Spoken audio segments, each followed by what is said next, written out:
आज के वीडियो में हम डिस्कस करेंगे हेलप सिंड्रोम के बारे में। इससे पहले हमने यही पढ़ा था, हाइपरटेंसिव डिसऑर्डर ऑफ प्रेगनेंसी, यही चल रहा है आगे तक। इसमें हम पढ़ रहे हैं हेलप सिंड्रोम। ये किस में देखने को मिलता है? तो ये सीवियर प्री एक्लेम्सिया में देखने को मिलता है। इसमें क्या क्या देखने को मिलता है? H for hemolysis, E for EL for elevated liver enzyme and LP मतलब लो प्लेटलेट काउंट, थ्रोम्बोसाइटोपिनिया जिसको बोलते हैं।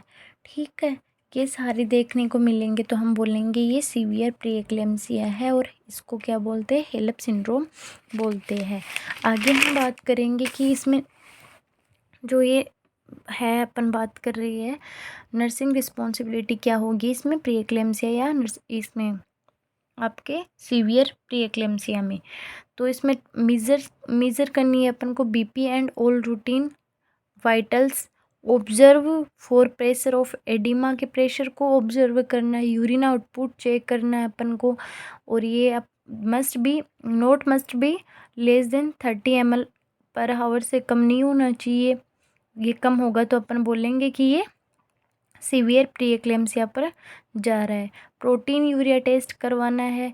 If client complaint for headache, chronic severe abdominal pain, burning of vision, then inform doctor, क्योंकि ये सारे किसके है? ये सीवियर प्री एक्लेम्सिया के साइन है। तो और ये ऑर्गन को डैमेज कर सकते हैं, इसलिए अपन किसको इन्फॉर्म करेंगे? डॉक्टर को।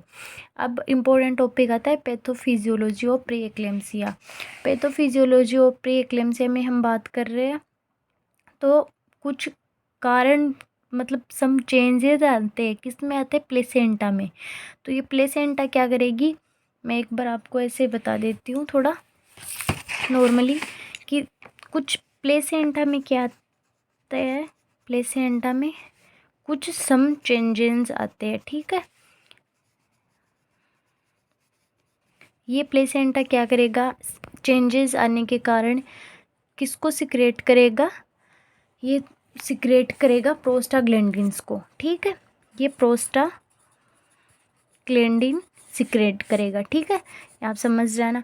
ये प्रोस्टाग्लैंडिन्स क्या करती है? ये जो ब्लड वेसल्स है ना, इन पे पोर क्या करता है? क्रिएट करता है। पोर क्रिएट करेंगे तो ब्लड वेसल्स की प्रेमेबिलिटी को क्या करेंगे? ये इंक्रीज कर देंगे। ये प्रेमेबिलिटी इंक्रीज होगी तो ये क्या करेगी? ये जो ब्लड सप्लाई, ये ब्लड वेसल्स है, इससे फ्लूइड क्या होगा? लीकेज, बाहर आएगा, बाहर की तरफ आएगा। किधर आएगा?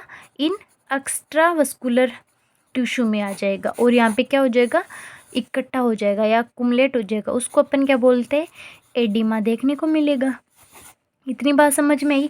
अब यहाँ क्या है? ये जो इस यहाँ की प्लाज्मा है वो बाहर, जो प्लाज्मा फ्लूइड है वो क्या हो गया? बाहर आ गया एक्स्ट्रा वस्कुलर में। यहाँ क्या बचा? यहाँ कुछ नहीं बचा। तो यहाँ पे सेल्स बची, ओनली सेल्स कंटेन होंगी। जो ब्लड सेल है वो दिखेगी अपन को, RBC, WBC एंड प्लेटलेट्स।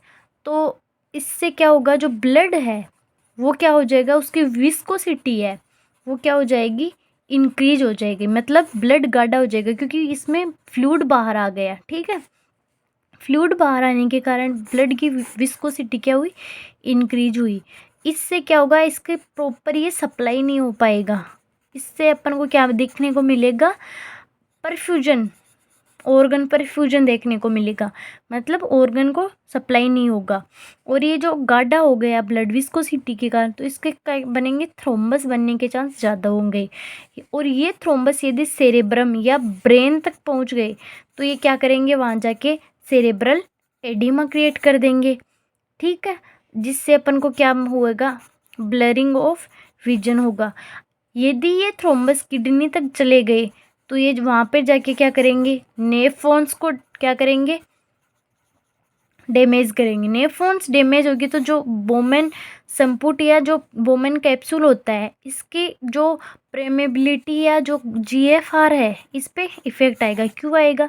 क्योंकि ग्लोमेरुलस फिल्ट्रेशन रेट बोलते हैं, तो इसकी ये प्रेमेबिलिटी इंक्रीज कर देगा ये, क्योंकि नेफ्रॉन्स क्या हो गई? डैमेज हो गई।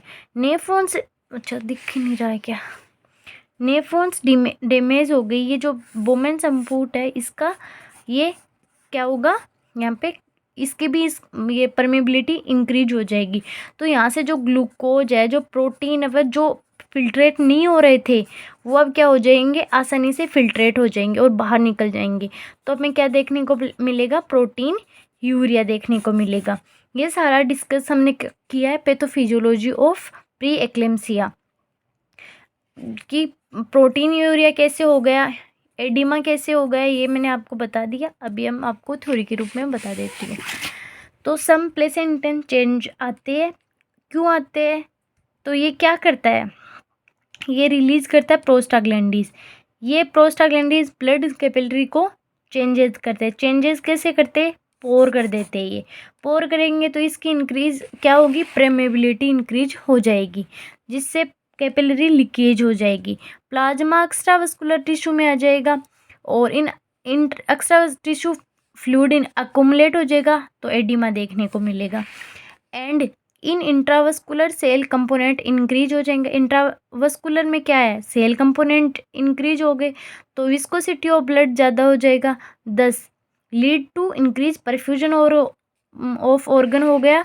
फिर क्या हुआ, also there is increase in thrombus formation हो जाएगा, परफ्यूजन, क्योंकि विस्कोसिटी बढ़ गई है।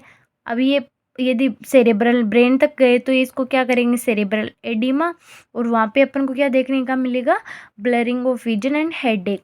अब ये यदि किडनी तक पहुँच गए तो अपन ने बोला था कि थ्रोम्बस रीच इन किडनी, तो रीनल सेल परफ्यूजन हो जाएगा, डैमेज नेफ्रॉन्स होगी, जीएफआर अफेक्ट होगी क्योंकि परमेबिलिटी इंक्रीज हो जाएगी, प्रोटीन फिल्ट्रेशन हो जाएगा, यूरिन में आएगा, ये क्या बोलेंगे, प्रोटीन यूरिया।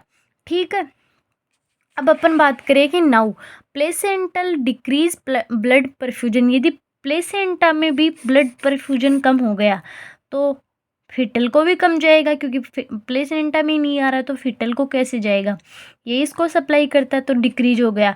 ग्रोथ रेस्ट्रिक्ट हो जाएगी क्योंकि उसको क्या प्रॉपर नहीं मिल रहा है, ब्लड नहीं मिल रहा है। उससे अपन को क्या देखने को मिलेगा, IUGR, intra uterine growth retardation. ठीक है, इंट्रा यूटेराइन ग्रोथ रिटार्डेशन देखने को मिलेगी। So decrease renal perfusion of foetus. क्यों, क्योंकि इसको ग्रोथ प्रॉपर नहीं हुई, इसका रीनल का जो डेवलपमेंट है वो प्रॉपर नहीं होगा। ये रीनल प्रॉपर डेवलपमेंट नहीं होगी तो हमें रीनल परफ्यूजन भी डिक्रीज हो गया, तो GFR वैसे डिक्रीज हो जाएगी। GFR डिक्रीज है तो यूरिन फॉर्मेशन डिक्रीज, और उसमें हमें क्या देखने को मिलेगा, पॉलीहाइड्रोएम्नियोन्स।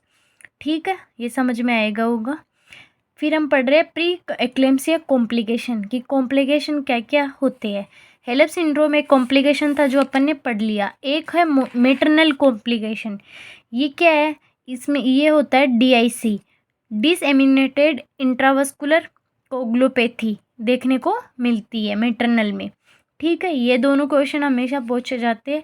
अब्रूप्ट शेप प्लेसेंटा देखने को मिल सकता है, टाइम से पहले प्लेसेंटा सेपरेशन हो जाता है, उसको अब्रूप्ट शेप प्लेसेंटा बोलता है। वेट गेन, ये एक वो है मेजरमेंट है कि वेट गेन यदि 2 kg पर मंथ या 0.5 kg पर वीक या 1 LB वीक बढ़ रहा है तो अपन क्या बोलेंगे, इसको प्री एक्लेम्सिया है। प्री टर्म लेबर भी हो सकता है। ये था प्री एक्लेम्सिया के बारे में। आगे हम पढ़ेंगे एक्लेम्सिया के बारे में कल। Thank you.